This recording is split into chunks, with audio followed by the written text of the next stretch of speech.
Hey guys, welcome back to my channel. In today's video we're going to make a super delicious whole wheat jaggery and chocolate banana cake, and we're going to drizzle it with some jaggery caramel as well. So if you want to see how to make this, let's watch the video. So first I'll show you how to make the cake, and then after that we'll make the caramel. So for the banana cake, I have taken 3 medium-sized ripe bananas. Then I've taken half a cup of curd, half a cup of full-fat milk, half a cup of cocoa, 1/4 cup of melted butter, 1 cup of whole wheat flour, and 3/4 cup of jaggery. And I've taken 1 teaspoon of baking powder and 1/4 teaspoon of baking soda. So these are the ingredients that we need to make the cake, and another optional ingredient here is some chocolate chips. So chocolate chips, maybe 2 to 3 tablespoons of chocolate chips. So these are the ingredients that we need for the cake. So now into the blender jar, I'm going to add in my curd, milk, the melted butter,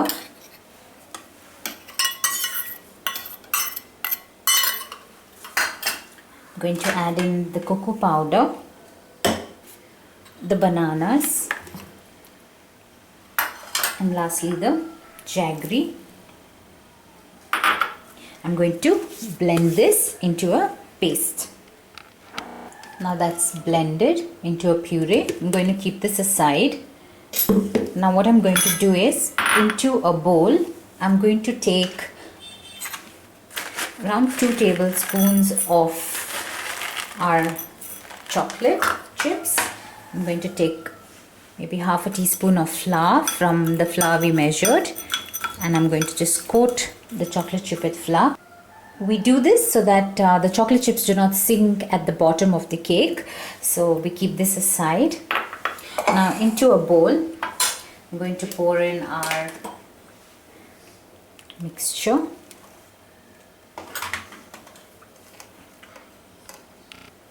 Now I'm taking a sieve here and I'm pouring in our whole wheat flour, and to it the baking soda and the powder. Just going to mix it once before I sieve it into the mixture. It's done. I'm going to just sieve this mixture into the batter. I'm going to gently fold this inside.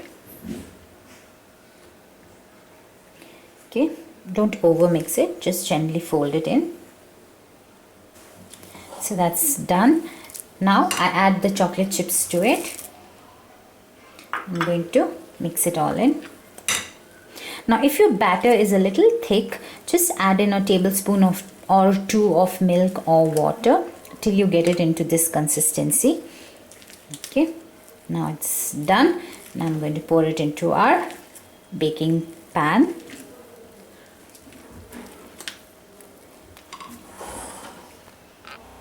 Here I've got this bundt pan. You can use any pan for baking. So I'm going to just pour the mixture into the baking pan.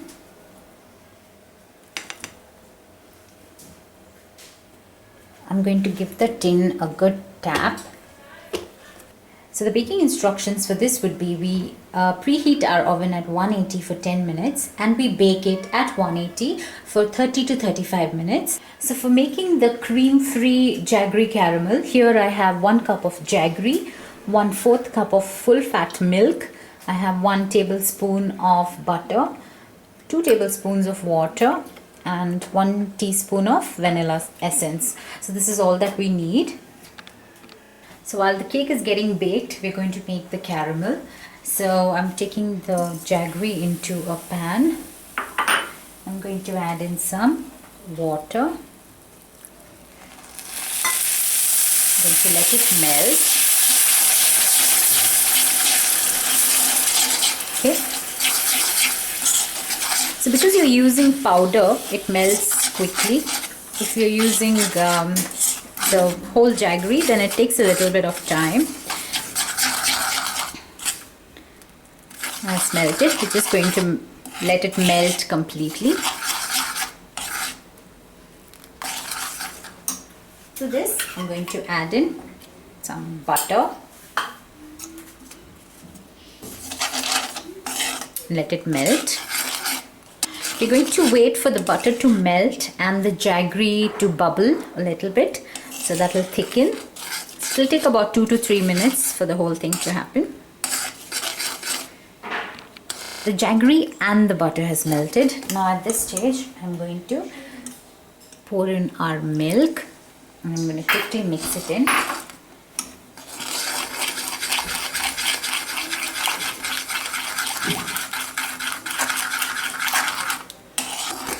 Keep stirring it, and as it comes to a boil, switch off the flame. Just waiting for it to come to the boil, and I'm going to switch off the flame.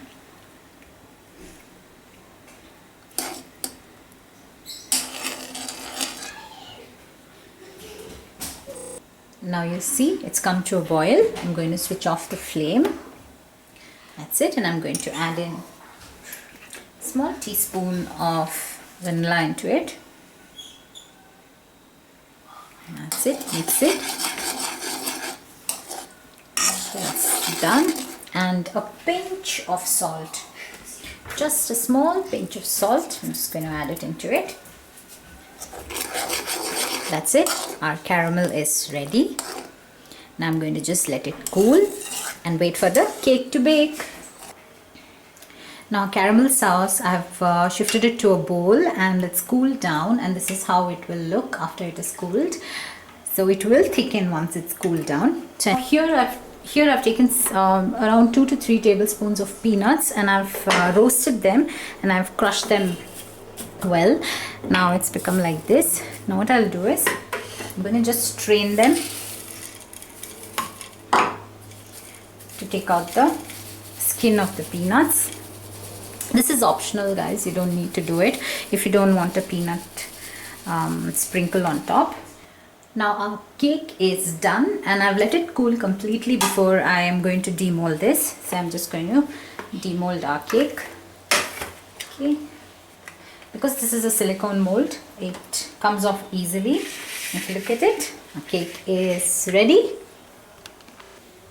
Now the cake is done. You can have it as it is. This can be had as a tea cake as well, but I'm just going to pour in some of our caramel sauce on top.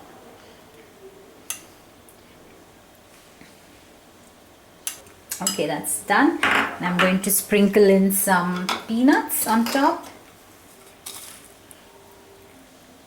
just for the extra crunch. I'm going to also sprinkle some chocolate chips on it.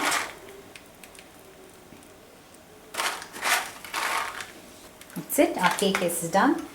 Just drizzle some more of this.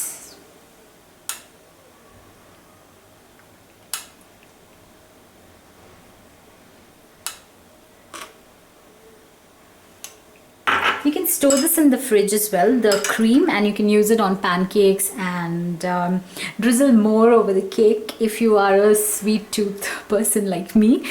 And as you slice it, you can drizzle more and have as well. So this sauce will stay good in your refrigerator for around 15 days in an airtight container. That's it, guys. Our banana cake with caramel drizzle is done. Thank you so much for watching this video. If you do like this video, give me a thumbs up, and do share and subscribe to my channel. And until next time, bye bye.